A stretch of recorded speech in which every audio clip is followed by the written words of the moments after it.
Buenas tardes para todos. Agradezco la invitación que hace el señor decano y todo su equipo de colaboradores a fin de que podamos compartir un poco las experiencias que se han vivido y las investigaciones que se han logrado desarrollar acerca de lo que es la administración pública, y es por ello que me han pedido el favor de compartir esta charla acerca de lo que es el impacto que tiene nuestra profesión en el ejercicio de la administración pública. Para empezar, pues nosotros sabemos que en estos últimos tiempos ha sido bastante cuestionada la parte de la administración pública de todos los factores, pero como profesional contador veo también una preocupación por parte de lo que es los administradores, contadores, economistas en términos generales, de la poca importancia que nosotros a veces le damos a la parte de lo que es lo público. Casi siempre estamos vinculados únicamente a lo privado y casi por no entrar uno a hacer un poco de estadística, si evaluáramos acá quiénes están trabajando en el sector público y quiénes en el sector privado, muy seguramente el porcentaje es muy mínimo en el sector público.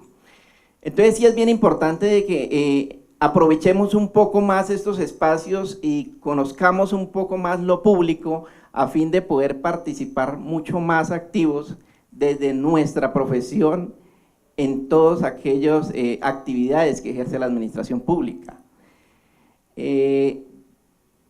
Cuando terminé como contador hace ya unos 20 años, también trabajé en el sector privado, pero me preocupé bastante por lo público. Empecé a trabajar muy de cerca. En ese tiempo nació la Contaduría General de la Nación, que ustedes, para quienes no conocen todavía, la Contaduría nació a partir de la Ley 298 del 96, o sea que solamente lleva 20 años existiendo este tipo de contabilidad, y nos dimos a la tarea un poco de investigar cómo funciona lo público y qué papel desempeñan los contadores y los administradores en toda la gestión pública.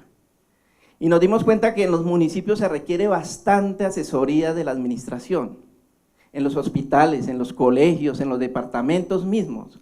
Se hizo todo un desarrollo de investigación donde desde la misma contaduría, desde los mismos entes de control, entramos a analizar de que lo público, la administración pública requiere de profesionales que conozcan de cifras, que conozcan de números, que conozcan de estadísticas, que muestren resultados. Si nos damos cuenta, hoy día la administración pública está casi en manos de una serie de otro tipo de profesionales, no tanto de nuestras profesiones. Entonces ha sido una preocupación que he tenido en los últimos tiempos. Quizá es por ello que me he atrevido también como a escribir, por ser un poquito agresivo en entrar a mostrar que nosotros también tenemos mucho que aportar y también tenemos que desarrollar algún conocimiento bastante importante sobre lo que es la administración pública. Quiero solamente mostrar algunas publicaciones de lo que he desarrollado en el último tiempo, como para ya entrar en materia de lo qué es lo que debemos nosotros desarrollar. Esta es una publicación reciente, se llama Presupuesto Público y Contabilidad Gubernamental, que publiqué este año, salió este año, está ya en 6ª edición, donde se abordan temas bastante interesantes en lo que tiene que ver con el manejo de los presupuestos, en el manejo de lo que es la contabilidad pública y el manejo del control, pero partiendo desde una base de lo que es el conocimiento del Estado, porque a veces nosotros, obvio que para poder participar en la parte pública necesitamos de conocer un poco el Estado, a veces muchos no lo conocemos, a veces para muchos cuando escuchamos diariamente las investigaciones o las noticias y decimos de que un funcionario público es investigado por la Contraloría y otro por la Procuraduría y otro por la Fiscalía, a veces para nosotros terminan siendo como lo mismo, pero eso tiene unas funciones independientes que nosotros debemos entrar a conocer. A veces mucha gente le cuestiona a uno tantas contralorías, procuradurías, fiscalías y todas esas IAs que son entes de control, eso cómo funciona y cómo van articulados y qué tipo de investigaciones hace. Entonces hay una serie de conceptos que nosotros tal vez nos está faltando, porque es que lo público a veces parece que no nos toca. Y aquí lo que importante también es entrar a generar un poquito de conciencia que estamos nosotros en manos de quienes estamos dejando lo público. Entonces, esa es una publicación donde hacemos como un llamado muy general a lo que se requiere, quizás es un poco más técnico. Este es un libro también que saqué, se llama, ya es un poco más administrativo, no es como tan técnico como el anterior, sino ya este habla mucho más normativo y de mucho más desarrollo de análisis de lo que ha pasado con las estadísticas de los gobiernos desde años anteriores, cómo ha sido su comportamiento financiero, cómo ha manejado todos los endeudamientos, cómo se maneja el sistema tributario, cómo se maneja el sistema de regalías, que a veces sabemos, nos quejamos permanentemente de la cantidad de explotación minera que hay en el país y no entramos un poco al concepto de lo que es ese tipo de regalías que hoy en día es de las fuentes de financiación más grandes que tiene actualmente el Estado. Entonces ahí desarrollamos algún tipo de análisis sobre ello. Entonces ya para entrar en materia, cerramos ahí lo que pretendía hacer ahí como una publicidad chiquita, pero entendiéndolo como que es una tarea que uno como contador tiene que ejercer dentro de su ejercicio profesional, como es escribir, como es ser un poquito crítico de las situaciones, no tanto por Face como normalmente se encuentra ahora todos los días, que se hacen unas críticas a veces un poco irresponsables o un poco sin fundamento en las páginas, sino entrar a aterrizar un documento, un artículo. Qué importante sería que cada uno de nosotros desarrolláramos un artículo a raíz de toda la corrupción que se ha dado en el último año, por ejemplo, y saber qué está haciendo la profesión para ello, qué estoy haciendo yo para ello. Pero uno encuentra a veces en la academia que se les comenta que tenemos que empezar a escribir, que tenemos que empezar a desarrollar algunos artículos o algunas situaciones para que por lo menos quienes vienen atrás complementen y se siga viendo de que nuestra profesión aporta mucho a toda la situación actual que se está dando en el país, pero nadie escribe nada. Sí criticamos bastante, pero una crítica que a veces no tiene ningún fundamento.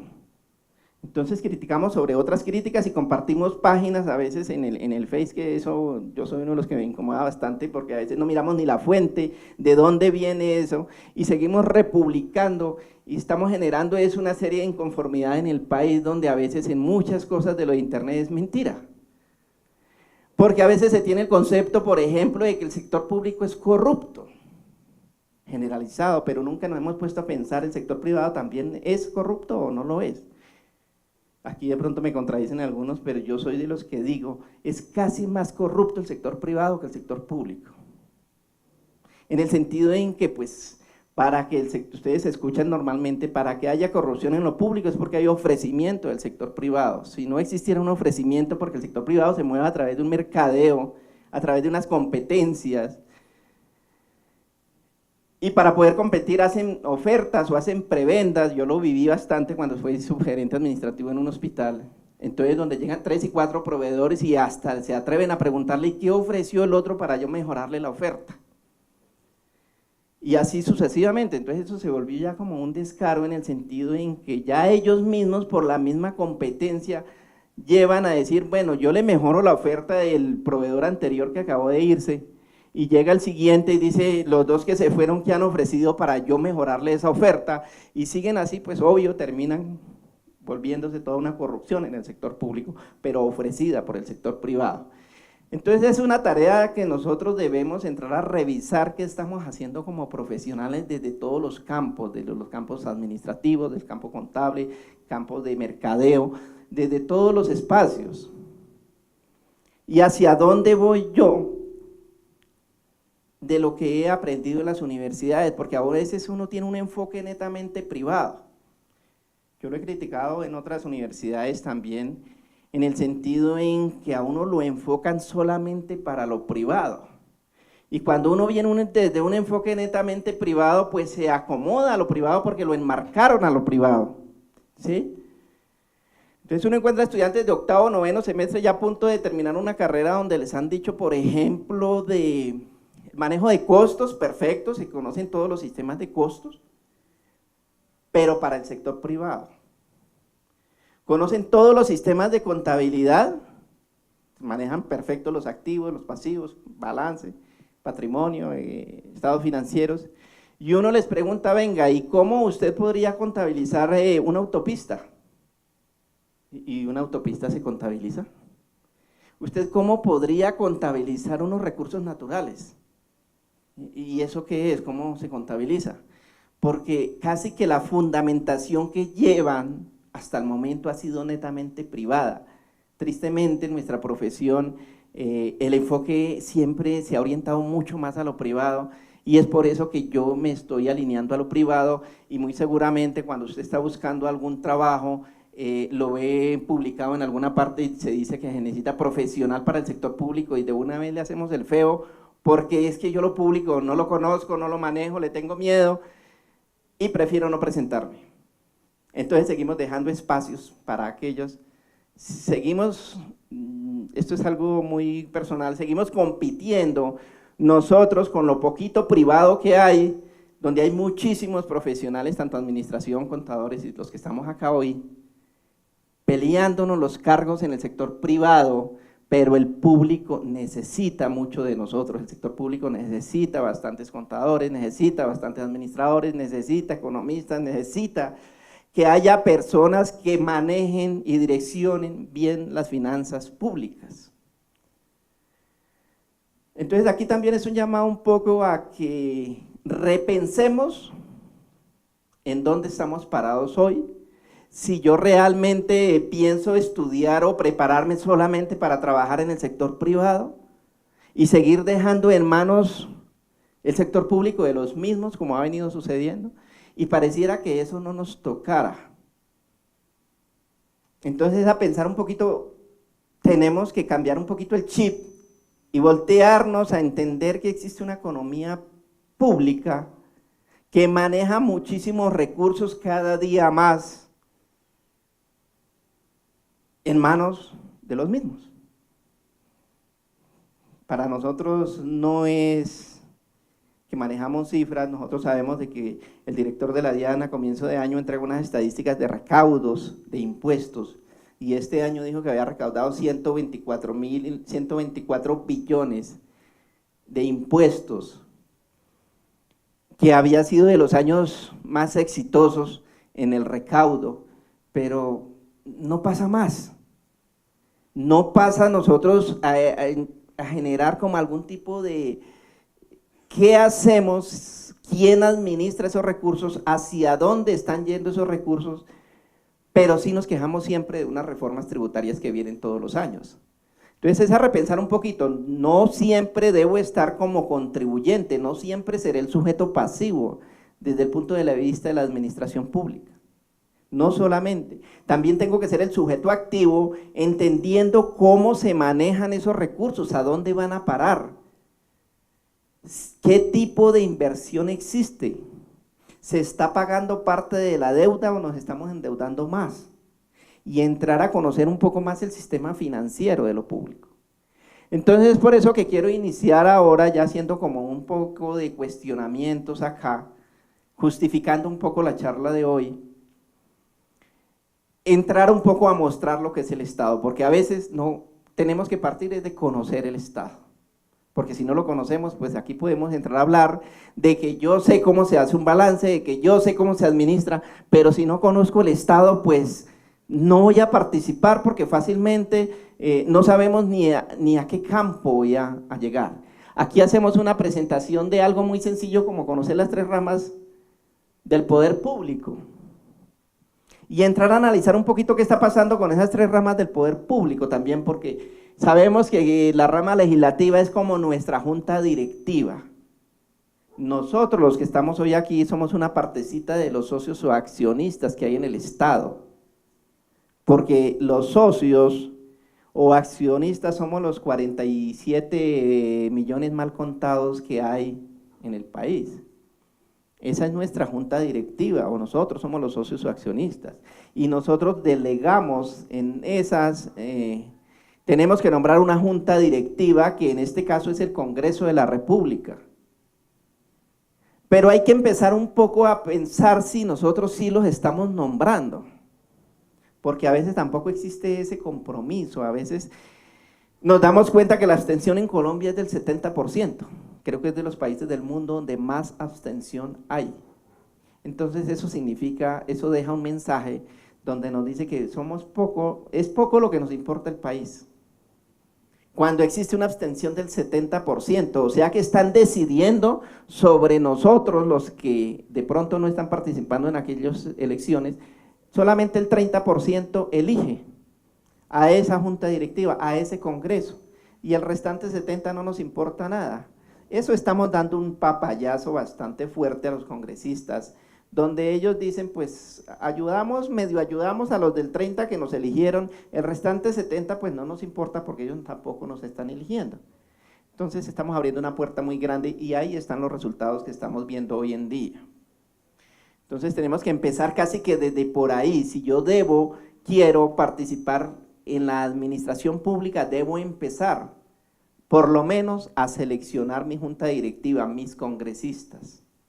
¿Y por qué no ser partícipe también en el Congreso? ¿Por qué no empezar, así sea por un consejo municipal, por una alcaldía municipal, por una asamblea del departamento? Porque es que nosotros no estamos ajenos a ello. A veces cuando uno ingresa a la universidad, a mí me lo dijeron, y hasta después pensé, porque me dijeron, qué bueno que usted haya entrado a estudiar contaduría, porque usted tiene unos espacios bastante importantes, usted puede ser revisor fiscal, puede ser administrador financiero, puede ser auditor, puede ser contador de la empresa, pero dejaron la mitad o más del espacio que yo debo ejercer como profesional. ¿Por qué no me dijeron, usted puede ser senador de la República, usted puede ser embajador, usted puede ser alcalde, usted puede ser un ministro, usted puede ser el presidente de la República? Qué bueno que nuestra profesión tomara las riendas un poco del Estado y empezáramos a administrarlo, y creería que lo hacemos mejor que lo están haciendo ahora. Qué bueno que el alcalde de Bogotá fuera por lo menos un administrador, o al menos contador. ¿Por qué no el presidente? A veces a mí me preocupa, por ejemplo, uno de los cargos de gran importancia en el país como ser contralor. Y ahora el contralor no es ni contador ni administrador, pero sí da conceptos sobre estados financieros. Entonces estamos dejando en manos de un abogado que nos coja y nos diga cómo se hacen los estados financieros y que nos audite. Entonces uno encuentra que los contralores, espero que aquí no haya abogados porque iba a decir algo, pero bueno, los abogados nos están invadiendo nuestros espacios. O sea, creo que es que hay muchos abogados en el mercado, y cuando hay demasiado en un mercado, pues toca invadir a otro tipo de profesiones. Lo grave es que nosotros estamos permitiendo que eso se dé. Y entonces estamos dejando muchos abogados en cargos de tipo administrativo, y ya terminan hasta dándonos charlas en presupuesto, y dándonos charlas en contabilidad, y decirnos cómo se administra lo público. Y uno dice, pero entonces nosotros ¿a dónde nos mandaron? ¿Para el archivo muerto? No sé. Pero yo he visto que hay ya algunas profesiones de ellas donde nos están diciendo cómo se administra lo público. Sí, obviamente, si hay un abogado que hace una especialización sobre administración pública, tampoco podemos cerrarnos aquí, pero nosotros nos estamos quedando dormidos dentro de nuestras competencias. Entonces iniciamos revisando un poco cómo está conformada la junta directiva, que dijimos que es el Congreso, porque son ellos los que toman decisiones, los que le dicen al presidente qué debe hacer a través de sus leyes. Y el Congreso, a través de su normatividad, empieza a expedir unas normas en materia presupuestal, en materia de plan de desarrollo, en materias tributarias, en materia de endeudamiento público, en materia pensional, laboral, intereses. Todos esos temas son netamente nuestros, pero los dejamos en los mismos. Si revisamos un poquito quiénes son los profesionales que están en el Congreso de la República, los que nosotros elegimos, bueno, quienes votaron, los que no votaron peor. ¿Quiénes están ahí? Más del 50% de los congresistas hoy en día no son profesionales. Entonces, ¿qué estamos haciendo nosotros en las universidades? Debería salir de las universidades gente profesional para ocupar cargos como es ser congresista de la República, porque es que yo no debo ser ajeno a ello. Pero a veces terminamos dejando lo mismo, entonces ahí ustedes dirán, entonces, ¿quiénes conforman el Congreso si allá no son profesionales? Pues allá está el representante de los gremios de los paperos, el representante de los gremios de los arroceros, de los ganaderos, de los camioneros, de los taxistas, de los San Andresitos, los San Victorinos, de las iglesias, todo tipo de iglesias, por no entrar a decir de que está el representante también de las lesbianas, de los gays y todo ello. Entonces allá hay un salpicón que son los que toman decisiones para el país y ese es el resultado que tenemos actualmente. Si seguimos así, pues terrible, seguiremos aquí, por lo menos los contadores, sacándonos un ojo sobre el estatuto tributario que ellos nos han impuesto con una serie de errores grandísimos, pero que ahí nos tienen trasnochando los fines y trabajando los fines de semana a fin de poder hacer las declaraciones tributarias oportunamente para hacer que el contribuyente no tenga que estar multado en sus declaraciones tributarias y ahí nos siguen dominando el Congreso. Entonces donde uno cuestiona, venga, ¿y qué está pasando entonces con nuestra profesión? Nosotros seguimos dejando en manos de unos, sacando unas leyes que a veces a los 8 días o a los 15 días o al mes dicen, no, pues resulta que eso es inconstitucional porque no se le hizo un estudio como debía hacerse y a nosotros ahí nos tienen comiendo de ello. Entonces esto también es como hacer un llamado a ver si es que nuestra profesión no tiene impacto en la administración pública, si es que no servimos para la administración pública, servimos solo para lo privado.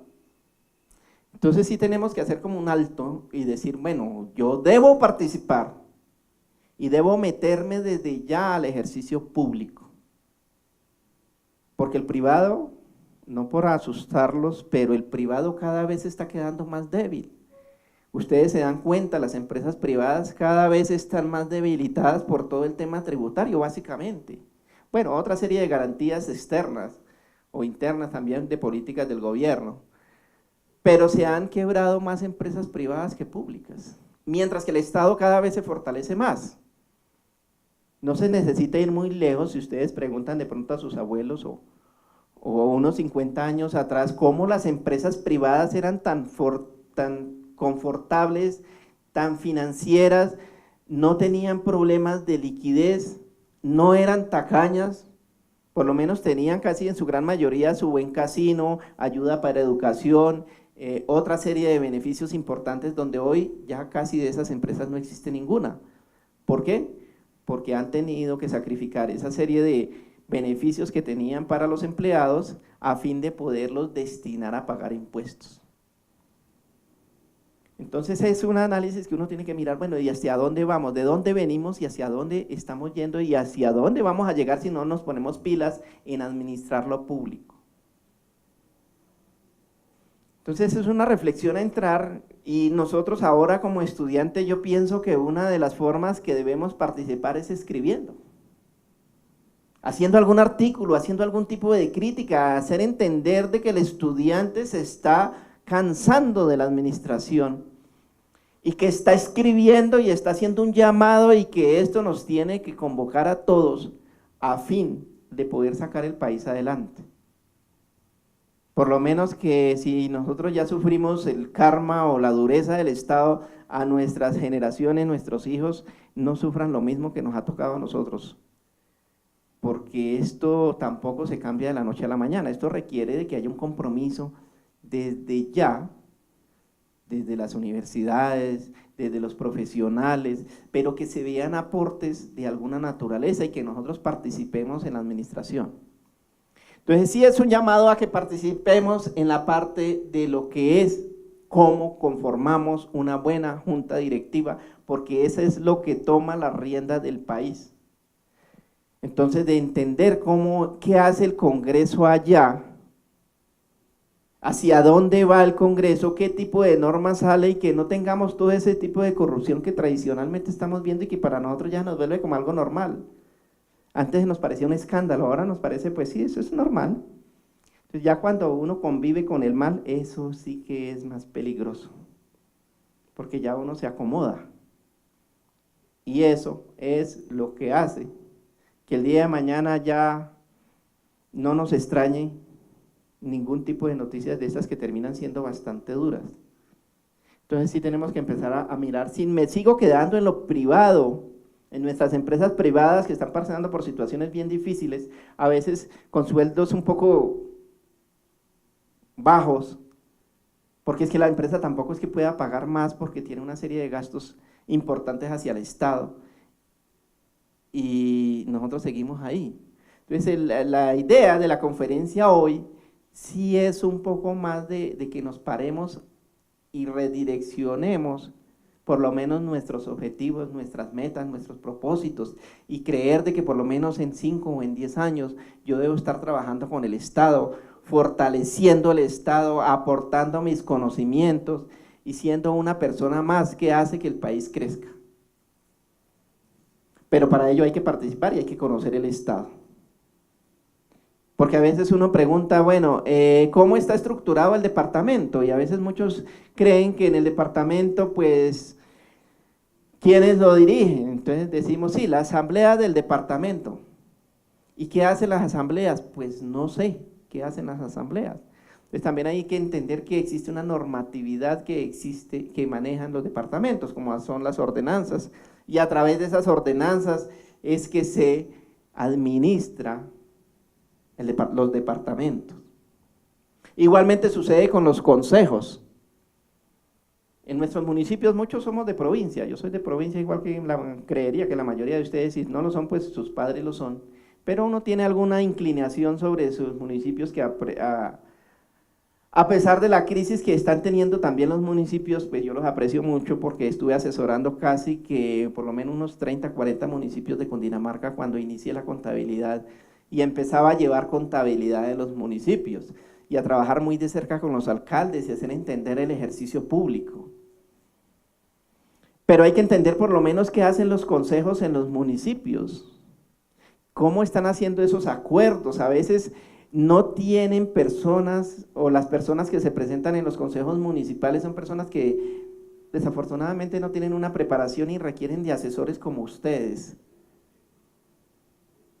Entonces sí están exigiendo, están solicitando de que hayan algunos administradores que les colaboren para reorientar, para reorganizar esos municipios que por años luz no están organizados. El alcalde de turno llega, continúa con lo que hay, pasa 4 años y así sucesivamente se viene presentando. Y los municipios nunca levantan, cada vez se hunden más. Entonces, a veces ellos sí están pidiendo profesionales a gritos de que debemos estar nosotros allá un poco ejerciendo la parte pública, reorganizando la parte tributaria, la parte de personal, los proyectos, las inversiones, en dónde se deben hacer que esas inversiones sean rentables, hacer entender que lo público tiene que funcionar como lo privado, que genere excedentes. Pero existe a veces una cultura de que es que lo público se gasta y que usted nunca recibe nada de lo público, tanto que existe el dicho de que a robar al Estado.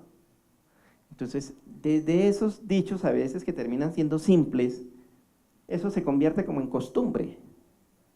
Y cuando ya se convierte en costumbre, pues eso ustedes ya saben que eso ya es normal. Entonces sí hay que empezar a revisar un poco sobre cómo se está funcionando la administración pública. Tanto en la nación, los departamentos y los municipios, que son como los 3 desagregados que da la descentralización del Estado.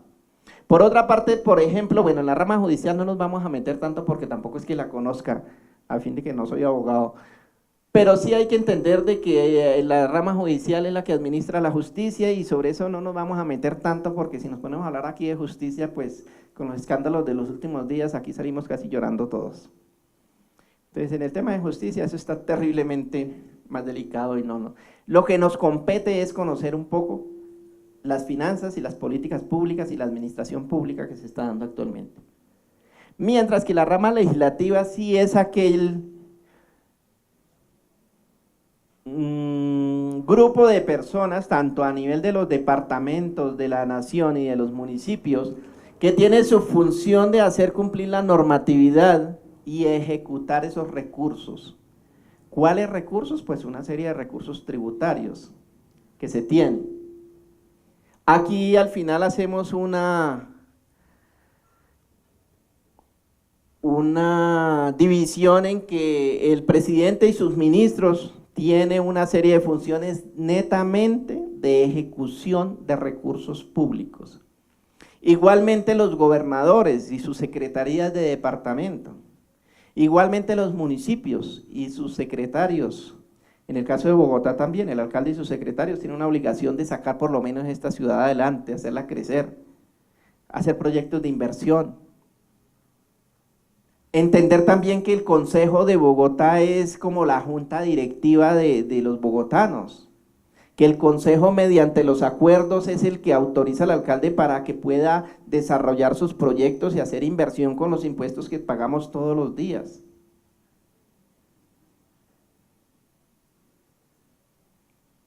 Entonces, tampoco es que el alcalde tenga toda su autonomía, porque a veces uno cree que quien manda en Bogotá es el alcalde, y no es así. El que manda es el consejo, y el alcalde es el que obedece a través de los acuerdos que saca el consejo. Igualmente de la nación, quien manda no es el presidente, quien manda es el Congreso, y el presidente tiene que obedecer esas leyes que saca el Congreso de la República. La Constitución ahora del 91 creó unos órganos autónomos o independientes. Supuestamente esos órganos autónomos o independientes son los que hacen que la administración pública tenga los mejores manejos en cuanto a recursos, en cuanto a redireccionamiento, en cuanto a políticas públicas.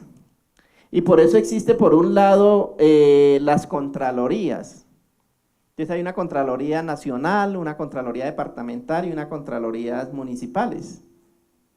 Los municipios, de acuerdo a sus categorías, tienen Contraloría. Los municipios de categoría especial 1 y 2 tienen sus propias Contralorías. Ya los municipios de categoría 3, 4, 5 y 6 no tienen Contraloría, sino eso los maneja el departamento. Entonces ustedes van a decir, venga, ¿y entonces cómo se clasifica, qué categoría son los municipios?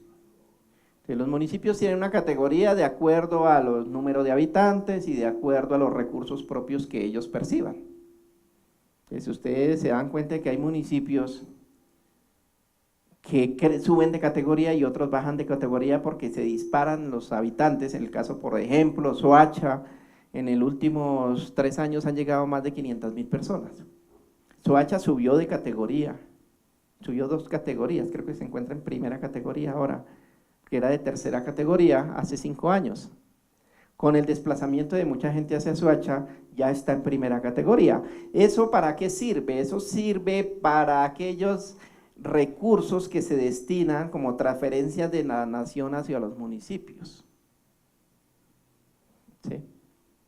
Y también el otro punto que se mide son los recursos propios. ¿Cuáles son los recursos propios de los municipios? Entonces hay que conocer que los municipios tienen unos impuestos que son de ellos, que tienen su propia autonomía de poderlos cobrar y reglamentar, como es el predial, como es el industria y comercio, como son algunas sobretasas, como es el de huello ganado menor. Bueno, eso es ya un tema netamente tributario que si nos alcanza el tiempo lo vemos un poquito más adelante en presupuesto.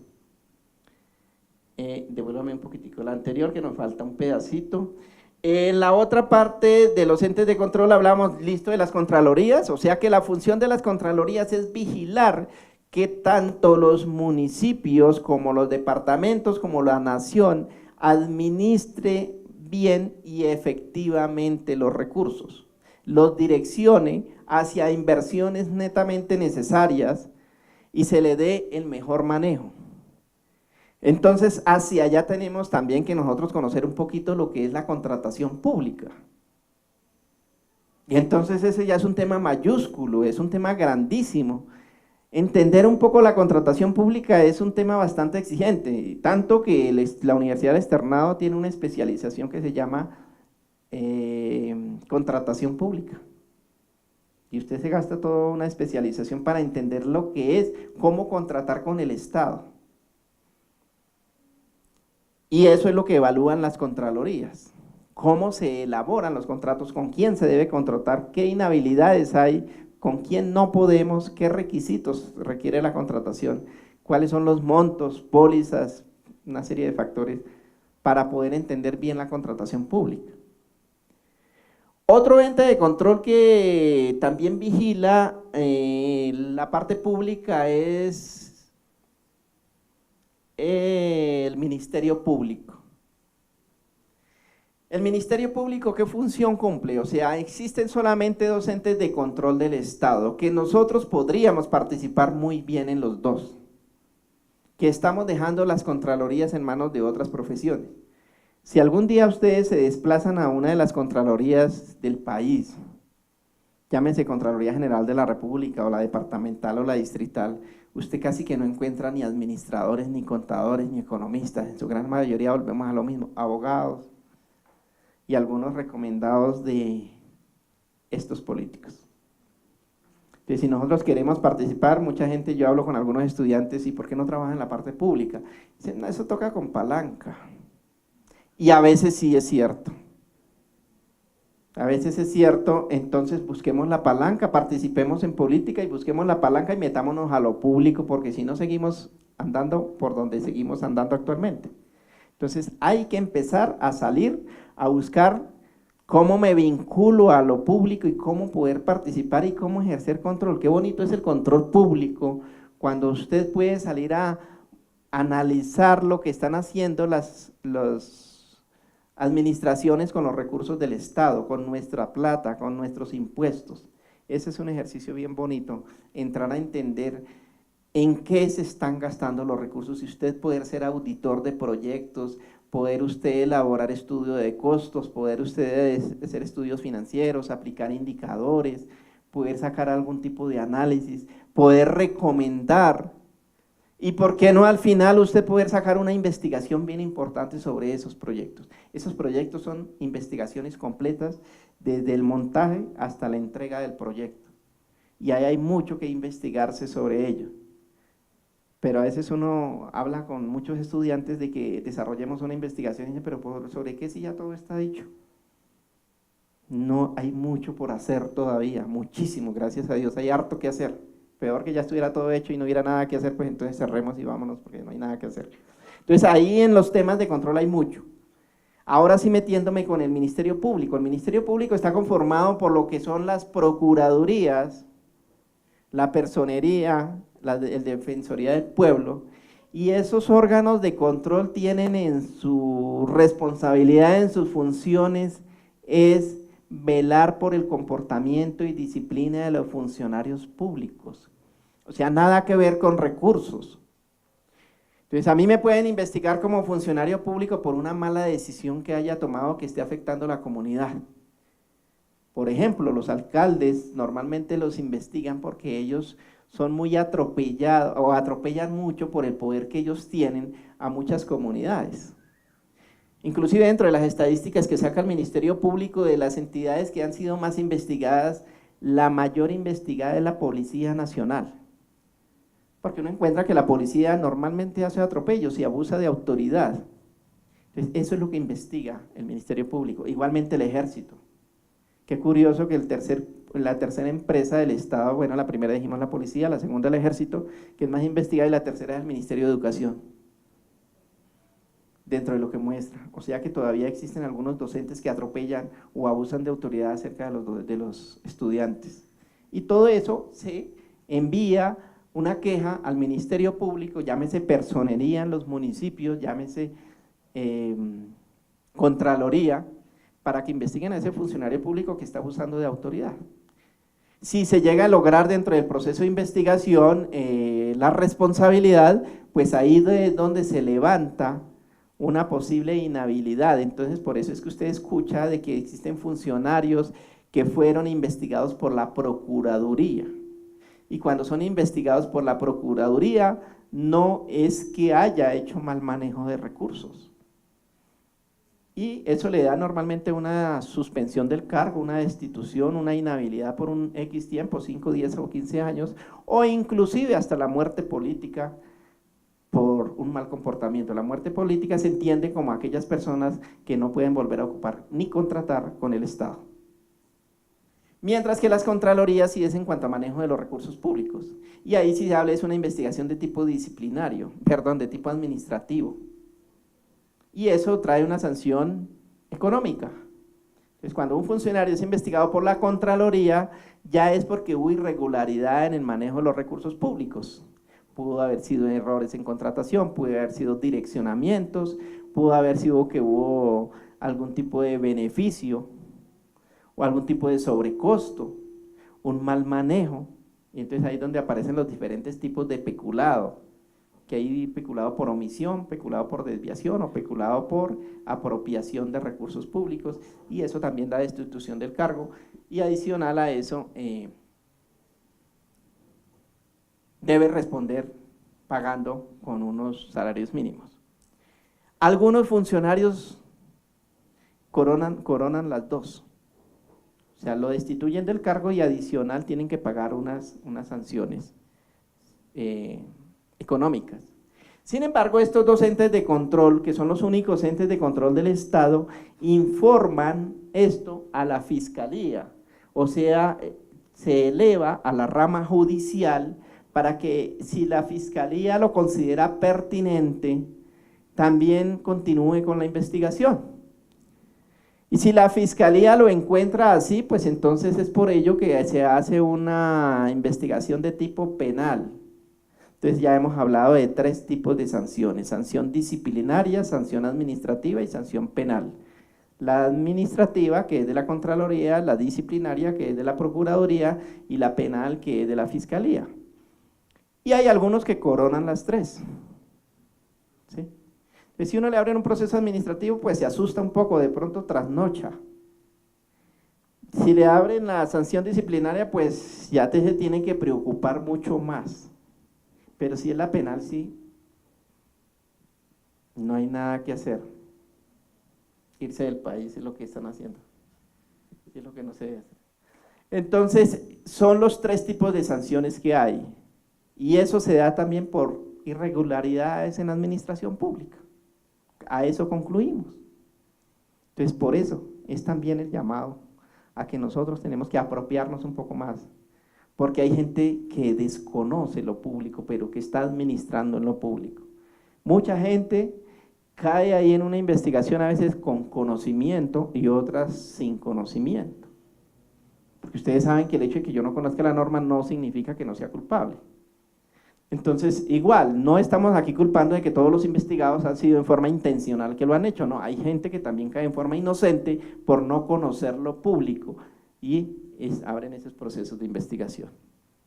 Sobre organización electoral y otros no nos vamos a meter tanto porque pues igual sabemos que, bueno, aquí solamente mencionamos el Banco de la República, que fue un órgano que a partir de la Constitución del 91 salió de ser un órgano dependiente para ser un órgano independiente, porque antes el Banco de la República dependía, era del Ministerio de Hacienda. Entonces el pobre Ministerio de Hacienda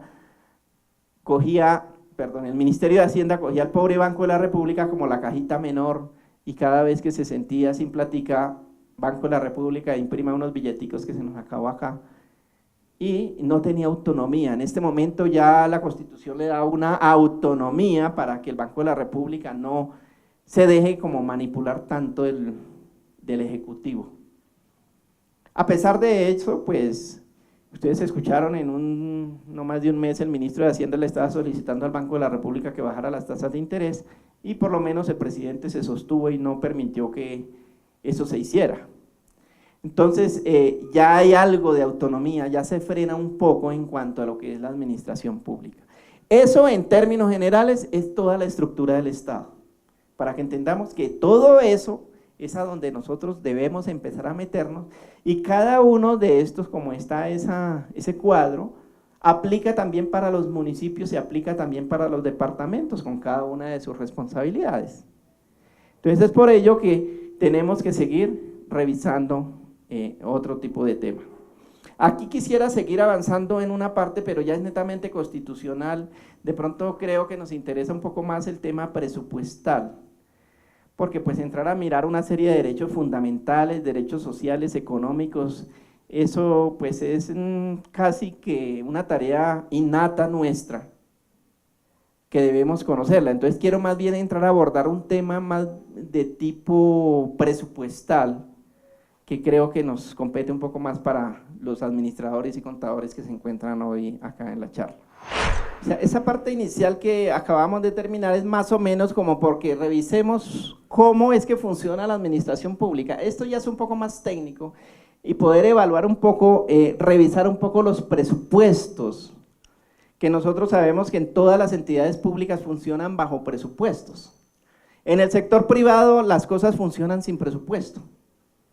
La mayoría de ustedes que se dan cuenta en sus empresas es que están trabajando, encuentran que a veces los contadores solicitan un presupuesto, o el presidente de la empresa o el financiero, que se elabore un presupuesto para el año, o para los 2 años, o para 3 meses, pero no existe como esa rigurosidad que se debe tener. Si se hace bien, si no se hace, pues no importa. Mientras que en el sector público es una norma, como es el decreto 111 del 96, que obliga a que todas las entidades públicas, para poder ejecutar los gastos, requieren de presupuesto.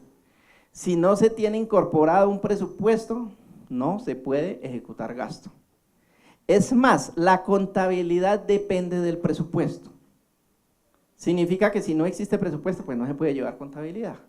En el sector privado usted lleva contabilidad a veces sin que exista presupuesto.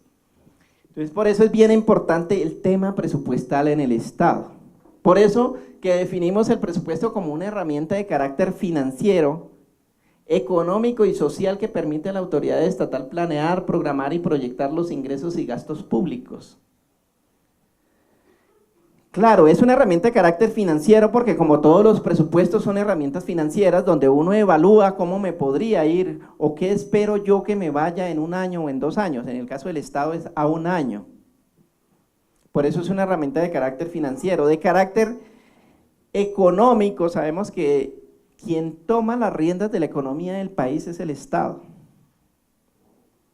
El Estado a través de sus políticas define tasas de interés, controla la inflación, maneja las tasas de desempleo, maneja algunos indicadores, a veces interfiere un poco sobre la divisa a fin de que no se dispare o que proteja un poco tanto al importador como al exportador. O sea, todas esas herramientas de tipo económico son controladas por el Estado y por eso es que se tiene que incorporar dentro de los presupuestos.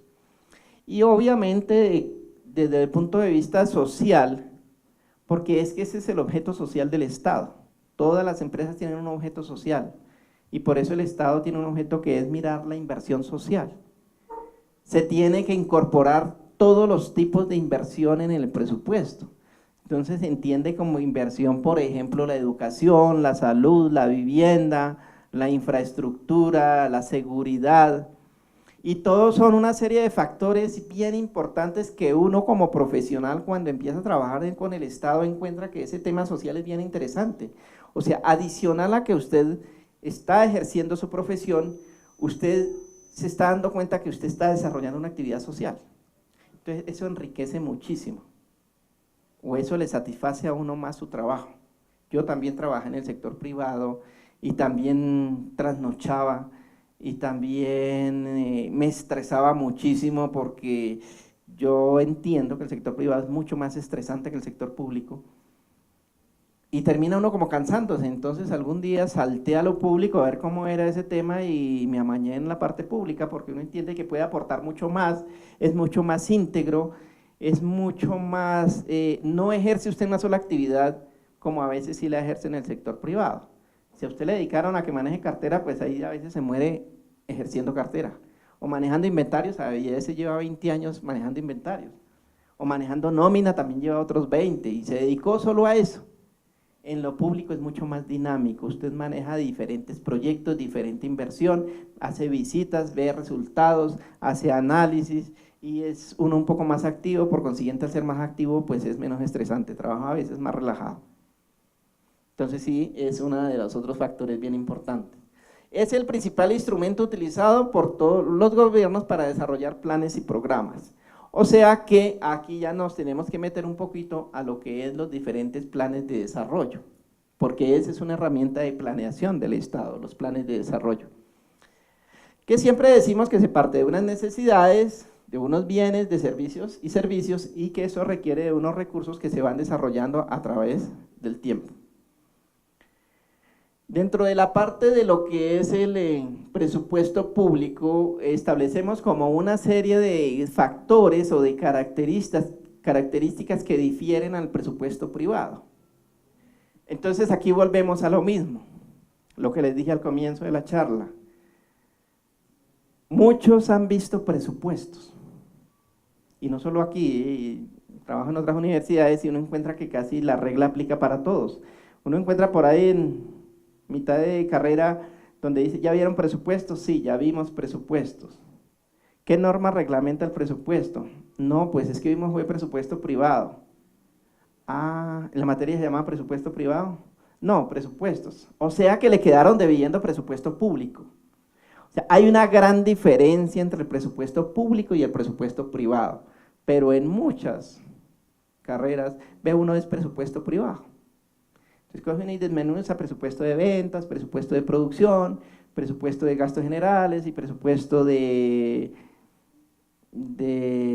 flujo de efectivo, y ya. Pero empieza uno a decir, venga, ¿y ustedes en el presupuesto no vieron vigencias futuras? Ah, es que eso no aplica al sector privado. No, es que no aplica al sector privado. Lo que son vigencias futuras, reservas presupuestales, lo que es la misma contratación, las disponibilidades, el registro presupuestal, los certificados de disponibilidad, y uno empieza a hablar de esos términos, no, eso no, nunca lo vimos. Ah, es que eso es presupuesto público. Y entonces usted vio fue presupuesto privado únicamente. Le quedaron debiendo una partecita. Entonces, por eso es bien importante que nos involucremos a lo público, porque son dos cosas diferentes. El presupuesto público tiene unas variables de gran relevancia muy diferentes a lo privado. Claro, el privado lo que le importa es que exista un margen, que haya una rentabilidad, que haya un excedente, porque eso es lo que pide el inversionista. Y es obvio de que el inversionista espere ganar buen dinero, porque pues para eso está invirtiendo. Mientras que en el Estado no busca eso. El Estado lo que busca es que hay una serie de gastos o de inversiones que están contempladas en la Constitución que tiene que cumplir, pero que esos gastos estén financiados. Entonces, por eso es que a veces algunos dicen, o sea que en el Estado primero se hacen los gastos y después se hacen los ingresos. Pues no importa lo que vaya primero, lo que importa es que haya una serie de gastos que se requieren, que requiere la comunidad, y que esos gastos estén financiados. Entonces, por eso aquí hablamos de que el presupuesto tiene una vigencia anual. Solamente yo hago presupuesto para un año, no puede ir más allá porque así lo dice el decreto 111/96. Ya hay una diferencia con el sector privado, porque usted puede hacer en el sector privado un presupuesto a 6 meses o a 5 años, ahí no hay tiempo porque no hay norma que lo regule. Que la presentación es equilibrada. Cuando hablamos de equilibrada es que estén financiados los gastos, o sea, los ingresos y los gastos me esté dando igual, no puede haber excedente. Entonces alguien de pronto se cuestiona, porque a veces cuando uno está metido mucho a lo privado dice uno, oiga, ¿y por qué no puede haber excedente? El Estado debería ahorrarse alguito. Y es muy difícil de que encontremos, por ejemplo, un alcalde, imaginemos el alcalde de Bogotá diciendo, en este año me ahorré 10.000 millones de pesos. Ningún estado municipal, departamental o nacional puede ahorrar hasta tanto no tenga cubiertas sus necesidades. Entonces aquí el alcalde no puede decir, me ahorré 10.000 millones de pesos y decirle, ¿y cuándo va a tapar los huecos y la plata ahorrada en el banco? Si para eso estamos pagando impuestos, entonces eso nunca va a existir, por lo menos no vamos a alcanzar a ver eso de que sea un país que ahorra, porque las necesidades siempre van a ser mucho más que los ingresos. Pues el día que haya ahorro es porque está cubierta la salud, cubierta la educación, cubierta la seguridad, cubierta vías, inversiones, o sea, todo funciona perfecto y quedó plata para ahorrar. Pero no puede decir ningún gobernante, nos quedó una plática ahorrada y las necesidades sin desarrollarse. Entonces, por eso decimos que la presentación es equilibrada. que la prioridad siempre va a ser el gasto público social, que la sostenibilidad, siempre debe haber sostenibilidad de la inversión. Eso significa de que yo debo invertir o igual o más que el año anterior. No debo invertir menos. Si yo cojo presupuestos históricos, siempre los presupuestos se dividen en unos gastos de funcionamiento y unos gastos de inversión. Y esa inversión siempre tiene que superar la del año anterior o igual, nunca debe ser inferior, porque hay un principio que es el principio de sostenibilidad de la inversión. ¿Que hay atribuciones al Congreso? Pues ya lo dijimos, el Congreso es la junta directiva que aprueba la normatividad y el presupuesto se aprueba mediante una ley. Que son atribuciones también del Ministerio de Hacienda porque es el responsable de hacer que todas las cuotas del presupuesto se le asignen a todos los ministerios en debida forma y que sus inversiones estén garantizadas, que haya provisión de auxilios y donaciones, eso no debe incorporarse, y al final de año se tiene que hacer una evaluación ante el Congreso de esa ejecución presupuestal. A veces, esas evaluaciones casi siempre las están transmitiendo por Señal Colombia. ¿Cómo se ejecutó el presupuesto? Pero a veces uno encuentra aquí otra queja de los estudiantes, a veces uno les pregunta, venga, ¿usted vio anoche la aprobación del presupuesto? Ah, no, yo estaba viendo, era la novela esa que dan por RCN. Entonces, a veces es un compromiso, donde uno se da cuenta, si uno se está haciendo una formación profesional, hay unos canales basura y hay unos canales que ayudan a formarnos. Porque es que la formación tampoco la dan las universidades al 100%, esta y ninguna. Normalmente le digo a los estudiantes, si usted encuentra un buen docente por bien que le da el 30% del conocimiento. Usted el 70% lo tiene que buscar afuera. Y afuera lo busca usted en internet, lo busca usted en los medios de comunicación en general. O sea, cuando haya un debate en canal institucional, a veces en reforma tributaria, en endeudamiento público, casi que es obligatorio que nosotros nos alimentemos de eso porque nos estamos también formando. Pero a veces no existe ese compromiso. Preferimos ver la novelita ya que nos hace perder tiempo. Entonces yo critico un poco eso porque es parte de nuestra formación, o sea, nuestra formación la cubre en diferentes vertientes, nos está alimentando con información y uno debe conocer, ¿sí? Para no entrar en detalle de hablar, por ejemplo, de que muchos tenemos un celular de 2 millones de pesos y que todo el día lo perdemos porque hacemos de chatear bobadas y no lo utilizamos utilizando lecturas bien importantes que hay o debates interesantes o cosas que uno se puede leer diariamente un artículo que no se gastará más de 1 hora. Pero hay gente que no lee 1 hora y teniendo una tecnología de ese costo y una inversión bien importante, para guardarla ahí o para chatear bobadas. Entonces, donde uno también ve que los profesionales nos falta meternos un poquitico más, un poquito más de compromiso para el ejercicio de la profesión y ser cada vez más competentes en ello. Entonces, esas son algunas atribuciones del Congreso de la República. Si aquí nos ponemos, por ejemplo, a evaluar los presupuestos, y uno dice, venga, usted que ya está terminando la carrera, ¿cuál es el presupuesto de la nación? Y mucha gente no sabe. Más o menos, deme un más o menos, por lo menos como para que me vaya la pregunta, porque a veces los bombardea uno en clase, como por lo menos para que no sea usted, para que la pregunta se la haga a otro, deme una cifra cualquiera. A veces no llegan ni al 10%. O sea, no están ni un poquito ubicados, uno no quiere que le dé al centavo, pero que le diga, bueno, son más o menos 272 billones de pesos. ¿Sí? Pesos más, pesos menos es eso. Pero hay gente que llega a uno y dice, no, yo no sé, ¿son 10? ¿Son 20? No, la verdad no sé. Hay cosas a veces esenciales que uno dice, eso es cuestión a veces de cultura general. Saber cuál es el presupuesto de la nación, el monto total del presupuesto. No le estoy diciendo cuánto se dejó para educación, cuánto se dejó para salud, cuánto, porque ahí ya tendría que estar metido. Pero hay algo que es muy elemental como saber eso. Como saber cuál es el presupuesto del distrito. Tampoco hay gente que no conoce el presupuesto del distrito, cuál es el monto.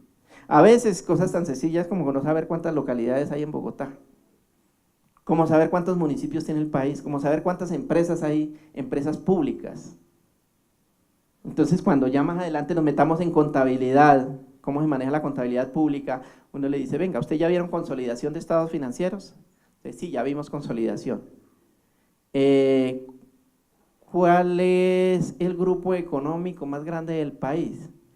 Ah, no, pues vimos el grupo Luis Carlos Sarmiento, el grupo Santo Domingo, el grupo antioqueño, ¿y el más grande cuál es? Ah, no, esos. ¿Y el Estado? Ah, no, es que ese no se consolida, o ese no lo vimos. Volvemos a lo mismo, ¿sí? Entonces hay que entender que existen más de 3.000 empresas públicas que consolidan estados financieros y que hay que sacar un balance general. Hacia allá lo vamos a ver pronto al final de la charla. Continuamos con la parte del presupuesto para revisar de que esto es normativo y que esto lo rigen una serie de normas. Primero, la Constitución Política. Segundo, el Estatuto Orgánico de Presupuesto, que hay unas leyes que son un poquito viejas, del 89, 94, 95, pero al final salió el decreto 111 que ya les he mencionado, que es el que compila todas esas leyes anteriores, y entonces él es como la columna vertebral de lo que es en dónde se manejan y cómo se manejan los presupuestos. Y hay unos decretos reglamentarios, también está el decreto 115 del 96 que habla sobre el presupuesto de las entidades descentralizadas del Estado, o sea, aquellas que sí generan excedentes. Y ustedes dirán, o sea que las entidades del Estado sí generan excedentes, claro, las descentralizadas, claro, tienen que ser rentables. Un hospital tiene que ser rentable, el acueducto tiene que ser rentable, Transmilenio tiene que ser rentable. Todas esas empresas descentralizadas tienen que ser rentables porque de lo contrario tienen que desaparecer. Eso lo dice la ley 617 del año 2000. Quien dijo que todas las entidades descentralizadas que no fueran rentables desaparecen. Porque es que con esos excedentes es que se financia la administración central. O sea, el sector descentralizado financia el sector central. Y ya dentro del consolidado sí me debe dar cero, porque es que significa que no deben quedar excedentes a final. Continuamos acá un poco para avanzar, porque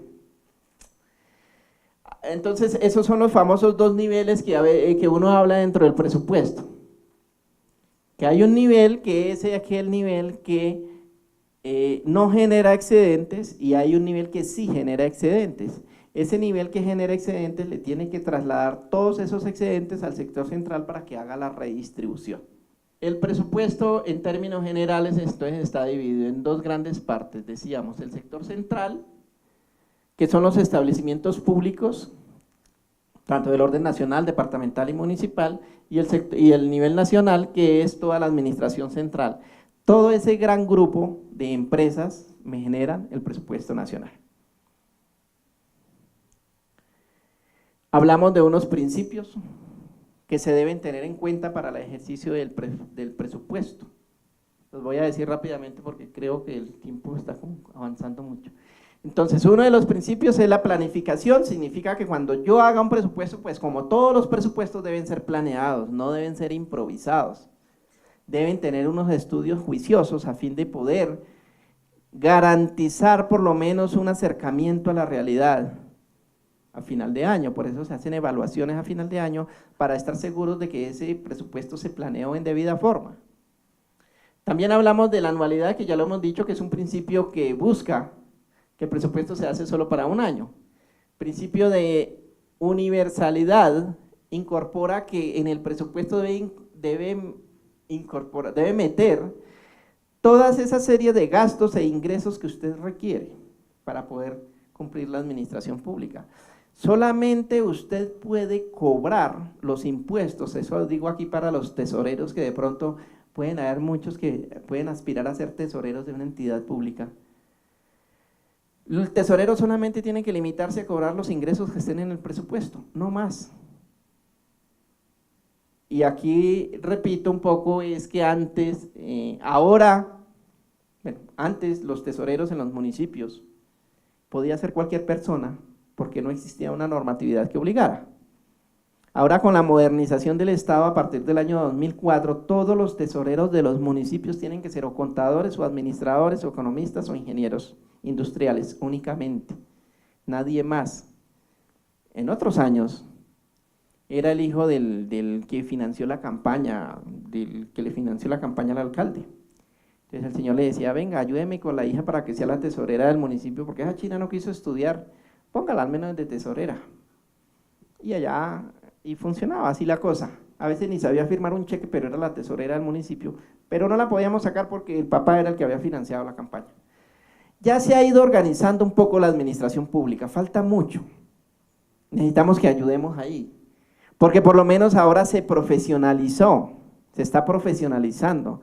Ya un tesorero tiene que ser o profesional en contaduría, en administración, economista o ingeniero industrial. Esos son los 4 profesiones que deben ser tesoreros. Lo mismo como los personeros en los municipios, tienen que ser abogados. Los secretarios de gobierno tienen que ser abogados. Entonces ya empezó dentro de la modernización pública de que hay unos cargos de que le exigen que sea una profesión. Diferencia a 10 años atrás que no cualquiera podría hacerlo. Entonces, por eso es que los tesoreros tienen que estar pendientes del principio de universalidad que mencionábamos ahí, que usted solamente debe cobrar los ingresos que estén incorporados en el presupuesto. Si usted cobra un ingreso que no esté en el presupuesto, se puede ganar una investigación. Si alguien va a decir, venga, pero yo si cobro algo para el municipio, me van a investigar. Claro, si no está en el presupuesto, sí, porque eso se entiende como un recaudo indebido de recursos públicos. Entonces, si los tesoreros hacemos un presupuesto y de pronto se nos quedó por fuera un ingreso, se nos quedó por fuera, imaginémonos que se nos quedó por fuera espectáculos públicos, que es un ingreso de los municipios. Todos los espectáculos públicos que se dan, los partidos de fútbol que se hacen en el Campín y todo ello, el distrito se beneficia por espectáculos públicos. Pero en un municipio el tesorero se le olvidó y llegó el circo al pueblo y el payaso va y le dice allá al tesorero, venga, yo voy a trabajar aquí un mes, ¿cuánto me cobra? Y el tesorero revisa en el presupuesto y no tiene espectáculos públicos, no lo puede cobrar. Si lo cobra, lo más seguro es que al otro día lo destituyan por recaudo indebido de recursos, porque no está en el presupuesto. Por eso es que decimos de que se tiene que incorporar la totalidad de los posibles ingresos en los presupuestos a fin de poderlos cobrar. ¿Qué tendría que hacer ahí el tesorero? Pues presentar un proyecto de acuerdo, pasárselo al consejo, que el consejo se lo apruebe, incorporarlo al presupuesto y luego, ahora sí incorporado, ir a buscar al payaso y poderle cobrar el impuesto. Pero ese día no le podía cobrar porque ese acuerdo se puede demorar unos 8 días.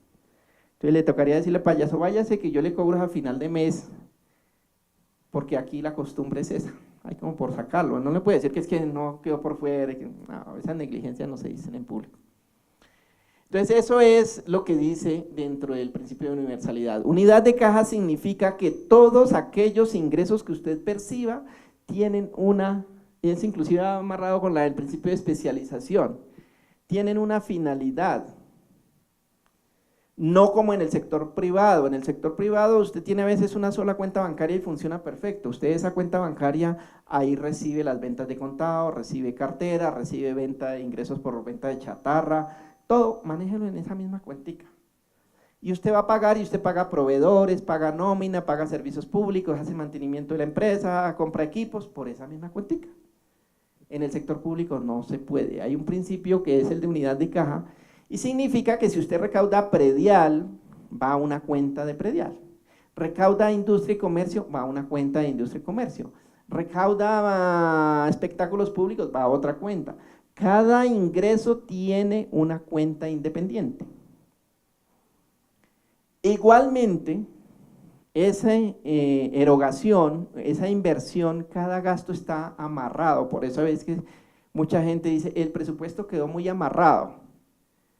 Y lo que significa es que usted de ese ingreso está financiando determinados gastos. Por ejemplo, usted recauda predial y usted dice que con predial paga la seguridad, paga la salud, paga la educación y paga la malla vial con predial. Que con ICA paga todas las nóminas y paga seguridad social, etcétera. Si algún día usted va a pagar nómina y no hay plata en industria y comercio, Pues no la puede pagar porque así quedó amarrado el presupuesto, usted no la puede pagar con predial, ¿sí? Y si lo llegara a hacer, pues hay un peculado por desviación, porque el presupuesto ya quedaba amarrado así, y así lo tiene que hacer. Pero si usted pagó por otro lado, le aplican un peculado por desviación de recursos públicos e igual también le da destitución del cargo e investigaciones en adelante, ¿sí? Entonces, por eso es que a veces uno encuentra asesores, que no les va a pasar a ustedes, sino que eso sucedió en un municipio exactamente, que hubo un asesor, uno encuentra asesores hartísimos a veces por los municipios por ahí como sin oficio, y se ofrecen a ser asesores de presupuestos de los alcaldes, y el alcalde, como ve que es una persona de pronto de la ciudad y que sí tiene un título, dice, este es el que me hace el presupuesto. Y es que tristemente ahí hay algo también que tenemos que volver a revisar, y aquí es como un llamado de que si llegara a haber una reforma en el cambio de la Constitución, una nueva Constitución por lo menos, que los alcaldes tuvieran una profesión, porque es que actualmente para ser alcalde no se requiere sino los votos, no requiere más. Entonces uno encuentra muchos municipios, alcaldes que a veces no tienen ni bachillerato, pero son los alcaldes del municipio. Entonces hay asesores que abusan de esa ignorancia de los alcaldes para ofrecer una serie de servicios, y en algún municipio sucedió de que llegó un señor y dijo, yo le puedo hacer su presupuesto porque yo fui asesor del alcalde de Bogotá, y en Bogotá, pues usted sabe que es modelo de ciudad de la nación, entonces si yo hice el presupuesto de Bogotá, pues le hago su presupuesto a su municipio, que es más chiquito, pues no me va a quedar grande. Efectivamente lo contrató a él. Solamente creo que lo único que cambiaba era por ahí las cifras y el nombre del municipio, porque dejó amarrado que la nómina se pagaba con industria y comercio, ¿sí? En ese municipio no había industria y comercio, había como 5 restaurantes, 2 cafeterías y la cantina de pueblo. Eso no pagan nada de industria y comercio. Primer mes no hubo plata para pagar nómina, segundo mes tampoco, y ya el alcalde estaba reventado, venga, pero si me lo hicieron el presupuesto aquí. Pues revisamos qué era lo que había pasado. Claro, es que en Bogotá la nómina se paga con industria y comercio, y es cierto. Claro, es que Bogotá sí tiene industria y comercio, y ahí sí hay plata, y hay con qué pagar, pero en el municipio no había con qué pagar y lo hizo igual. Y entonces duró a las personas como 3 meses y no le pagaban nómina. Tocó volver a hacer un proyecto, modificar el presupuesto, ajustarlo para poder presentárselo de nuevo al consejo y ahí sí poder pagar la nómina. Entonces hay una serie de factores que mucha gente cree que eso es copiar y pegar y pasar allá y cobrar y ya. No, nos falta hacer más presencia y tener un poco más de entender el ejercicio público dependiendo de la región. Porque es que eso es lo bonito de la administración pública, que la administración pública no es estática. No es lo mismo en Bogotá que en Faca, que en Girardot, que en Zipaquirá. Cada municipio tiene una especialidad, tiene una economía, tiene unas problemáticas, tiene unas costumbres, tiene una forma de manejarse diferente y aprende uno mucho. Es mucho más dinámico. Algunos copian, creen que eso es igual y copiar y no, después empiezan a encontrarse en fallas, errores, y es interesante porque se aprende bastante de ello. Entonces eso es dentro de los principios. Otros principios de inembargabilidad, pues sabemos que los recursos, los ingresos del sector público son inembargables, los ingresos, o sea, los impuestos son inembargables, porque los recursos sí son embargables. A veces se da esa discusión, mucha gente dice, no, pero el principio de inembargabilidad no le permite a usted que embargue nada público. Claro, las cuentas bancarias se han embargado de las alcaldías, la maquinaria se embarga, los bienes se embargan, lo que no es embargable son los ingresos, que es diferente. Coherencia macroeconómica. Claro, un presupuesto hay que hacerlo coherente con la situación económica. Es un principio que uno debe aplicar, porque mucha gente coge a veces los presupuestos y dice, ¿cuánto fue la inflación del año pasado? Ah, que fue el 6.5, pues coja el presupuesto de este año, aplíquele el 6.5 y nos fuimos con eso. No es así tampoco, hay que hacer algún análisis, dependiendo de la situación económica. Por ejemplo, Bogotá, cada vez los impuestos de Bogotá, el caso del impuesto de industria y comercio cada vez es menor. Y uno dice, venga, pero ¿por qué los impuestos de industria y comercio en Bogotá cada vez es menor? No debería ser. La coherencia macroeconómica lo está llevando hacia eso. porque es que Bogotá está matando la gallinita de los huevos de oro. Subió mucho la industria y comercio que las empresas se están yendo de Bogotá. Entonces uno ya encuentra a los alrededores de la sabana muchas empresas que estaban en Bogotá, pero que se van para los municipios aquí cerquita, Cota, Chía, Mosquera, Zipaquirá. Y entonces, en Bogotá ha bajado mucho el impuesto de industria y comercio. ¿Por qué se está yendo? Porque es que estos consejos de los municipios, por atraer empresa y por atraer crecimiento económico y generar empleo, los consejos dijeron que las empresas que se instalaran los primeros 5 años son exentas de industria y comercio. Entonces, eso es un atractivo grandísimo para las empresas. Son 5 años que no pagan industria y comercio. Mientras que en Bogotá, si usted crea una empresa, usted la creó hoy, el otro mes ya entra a causar industria y comercio. Ahí no hay tutía que valga, o sea, no puedo decir, ¿será que en Bogotá 5 años? No. Usted nació, facturó con una factura, calcule el impuesto de industria y comercio inmediatamente. Y por a los 2 años el negocio no le dio, le tocó cerrar, pero se quedó con la deuda de industria y comercio. Entonces, realmente eso tienen que replantearlo. Eso hay que, porque ese es un tema de territorialidad de la industria y comercio que, inclusive aquí meto la cuña, ahorita en el mes de agosto sale en la revista de Legis, tengo publicado un artículo sobre el tema de territorialidad de la industria y comercio, la problemática que ha generado esto en todas las regiones, que ha hecho que los municipios se empobrezcan cada vez más por el tema de territorialidad precisamente.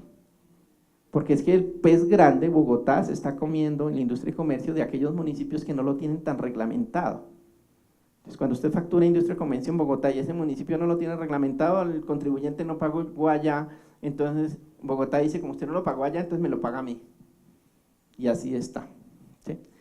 Entonces ahí hay un tema bastante importante en eso. Entonces el tema de coherencia económica en los presupuestos hay que analizarlo, a ver hacia dónde está yendo la economía.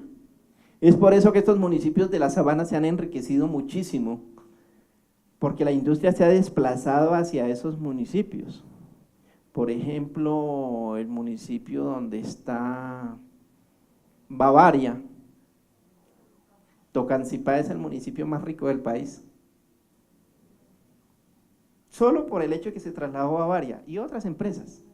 Pero eso hizo, Tocancipá hace 8 años, bueno 10 años, era de 6ª categoría, era de los municipios más pobres, ahorita es de 1ª categoría. Tiene muchísimos recursos, no sabe qué hacer con el tema de la industria y comercio. Entonces no hay planificación, no hay proyección, no hay administradores, no estamos nosotros allá. Necesitamos estar un poco más en todos estos municipios de la sabana que se han ido desarrollando por lo menos los últimos 5 años muchísimo, han crecido casi que al doble.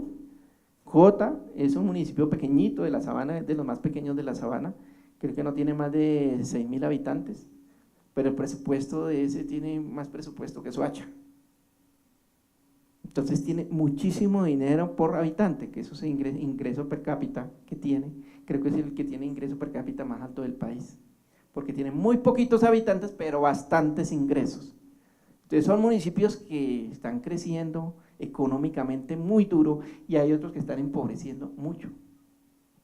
Tanto que igual, volviéndome un poquito al artículo, estamos revisando que Bogotá, por haber disparado tanto el impuesto de industria y comercio, está haciendo que las empresas que tienen más plata se puedan ir porque tienen cómo irse, y en Bogotá nos estamos quedando los pobres que no tenemos cómo irnos pagando impuestos mucho más altos. Entonces ahí la brecha se sigue creciendo todavía más, que en Bogotá nos quedamos los más pobres pagando impuestos más altos y en las ciudades, en las alrededores, empresas ricas pagando 0 impuestos. ¿Por qué? Ahí hay un problema en el tema de los impuestos territoriales que hay que empezar a revisar, porque esa problemática está ya casi que inmanejable. Listo, continuamos con… bueno, estos ya son los desarrollos de cada uno de los capítulos que les estaba mencionando sobre el tema del presupuesto.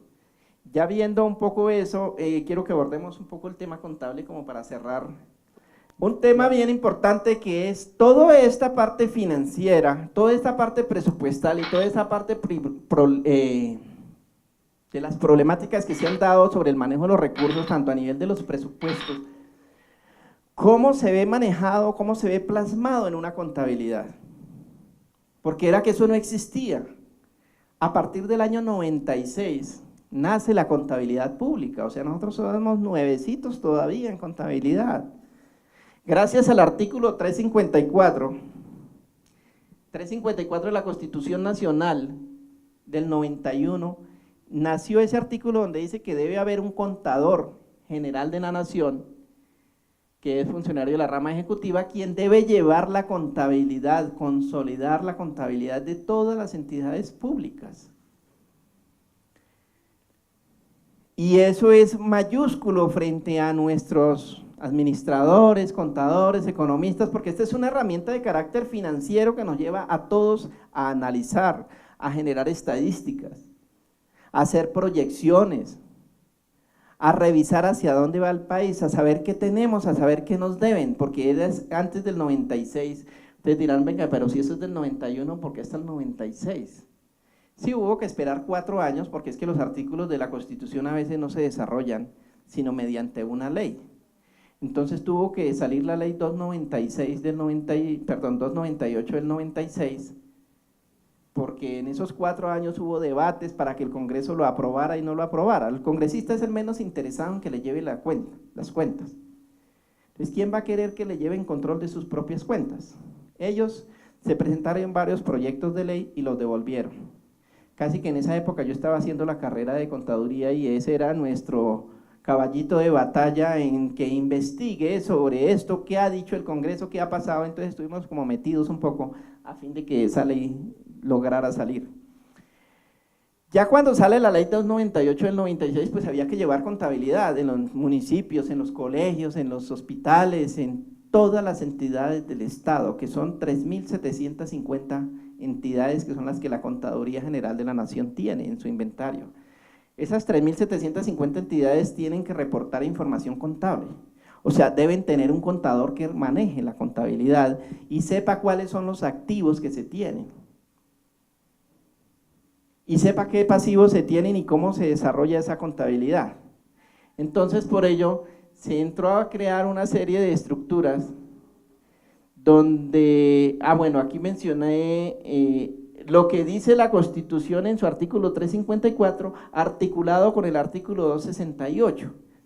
Se dice que el contador lleva el balance de la nación, pero que el contralor es el que lo audita, o sea, es como el revisor fiscal del Estado, el que tiene que velar porque esa información sea confiable, clara, oportuna. Y ahí el contador general de la nación empieza a desarrollar todo para que la contabilidad se lleve en los municipios. Entonces se crea una estructura a nivel nacional y otra a nivel territorial para empezar a organizar el sistema financiero del país, porque ese sistema no existía.